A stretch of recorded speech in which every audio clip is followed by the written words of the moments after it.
ನನಗಿರ್ತಕ್ಕಂಥ ರಿಪೋರ್ಟ್ಗಳು ನಮ್ಮಲ್ಲಿ ಎಲ್ಲ ಶಾಸಕರು ಗಾಟ್ ಮೋರ್ ನಂಬರ್ ಆಫ್ ಶಾಸಕರು ಗೆದ್ದಿದ್ದೀವಿ. ನಮಗೆ ಒಳ್ಳೆ ವಾತಾವರಣ ಇದೆ.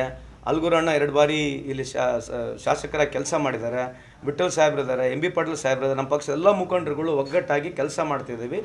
V have to appeal to the people. We will go appeal which they are already consistently doing. I feel ನನಗಿರ್ತಕ್ಕಂಥ ಮಾಹಿತಿ ಪ್ರಕಾರ ಇವರಿಗೆ ಒಳ್ಳೆ ಚಾನ್ಸ್ ಇದೆ ಅಣ್ಣ. ಖಂಡಿತವಾಗಿ ಇಲ್ಲಿ ಕಾಂಗ್ರೆಸ್ ಪಕ್ಷ ಗೆಲ್ತಾರೆ ಅಂತ ನನ್ನ ನಂಬಿಕೆ ಇದೆ. ಈ ಹಿಂದೂ ಕಾಂಗ್ರೆಸ್ ಪ್ರಬಲವಾಗಿದ್ದಾಗ 7-8 ಜನ MLA ಇದ್ದಾಗಲೂ ಬಿಜೆಪಿ ವಿನ್ ಆಗಿದೆ. ಈಗ ಪರಿಸ್ಥಿತಿ ಅಲ್ಲ ಇದೆ. Always people are voted. Cross voting ಆಗಿದ್ದಿಲ್ಲ ಅಂತ ಹೇಳೋದಲ್ಲ. We have to agree. So ಇದು ಅದೇ ಹೇಳ್ತಾರೆ, ಕ್ರಾಸ್ ವೋಟಿಂಗ್ ಆಗ್ಲಿಕ್ಕೆ ಕಾರಣ ಏನಂತಂದ್ರೆ ಅವ್ರಿಗೆ ಮಾಧ್ಯಮ ಇದೆ. ಲಾರ್ಜರ್ ಮೀಡಿಯಮ್ ಆಫ್ ಮಾಧ್ಯಮ ಜನಕ್ಕೆ ಅವರು ಸುಳ್ಳು ಮಾಹಿತಿಯನ್ನು ಕೊಟ್ಟು ಓಟ್ ತೊಗೊಳ್ತಾರೆ. ಸೊ ಜನಕ್ಕೆ ಅರ್ಥ ಆಗಬೇಕು, ನನ್ನ ಡೀಪ್ ರೂಟೆಡ್ ಹೋಗಬೇಕು. ಸೊ ಅದರಲ್ಲಿ ಅವರು ನಿಸ್ಸೀಮ್ರಿದ್ದಾರೆ. ನಿಸ್ಸೀಮ್ರು ಅಂದ್ರೆ ಎಕ್ಸ್ಪರ್ಟ್ ಅಂತ ನಮ್ಮ ಕಡೆ.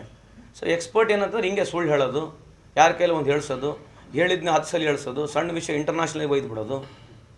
ಯಾವುದೋ ಒಂದು ಇಶ್ಯೂ ತೊಗೊಂಡ್ಬಿಟ್ರೆ ನಿನ್ನೆ ಎಲ್ಲ ಸೆಂಟ್ರಲ್ ಮೀಡಿಯಾ ಬಂದುಬಿಟ್ಟಿತ್ತು. ಸೊ ಈ ಥರ ಕಾಮನ್ ಇದೆ ಅಲ್ಲ ಸರ್ ಇದು. ಸೊ ಈಗ ಅಜೆಂಡಾ ಬೇಸ್ ಪೊಲಿಟಿಕ್ಸ್ ಮಾಡೋರಿಗೆ ಏನು ಮಾಡೋಣ? ಈಗ ಅದೇ ಹೇಳ್ತಿರೋದಲ್ಲ, ನಾವು ಕೇಳಿರ್ತಕ್ಕಂಥ ಪ್ರಶ್ನೆ ಒಂದೇರನ್ನು ಉತ್ತರ ಕೊಡಲಿ.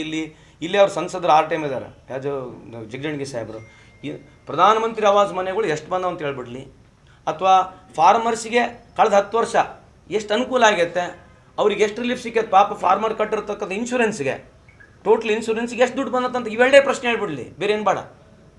ಜಿಗಜಣಗಿ ಸಾಹೇಬರು is one of the most senior most and I always feel this thorough gentleman also. We may have a political differences ಇರ್ಬೋದು, but I am asking him a question.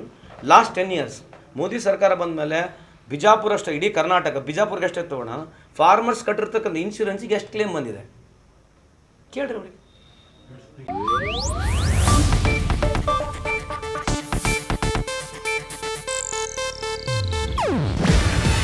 ಇದು ಏಷ್ಯಾನೆಟ್ ನ್ಯೂಸ್ ನೆಟ್ವರ್ಕ್ ಪ್ರಸ್ತುತಿ. ನೀವು ನೋಡ್ತಿದ್ದೀರಾ Asianet ಸುವರ್ಣ news.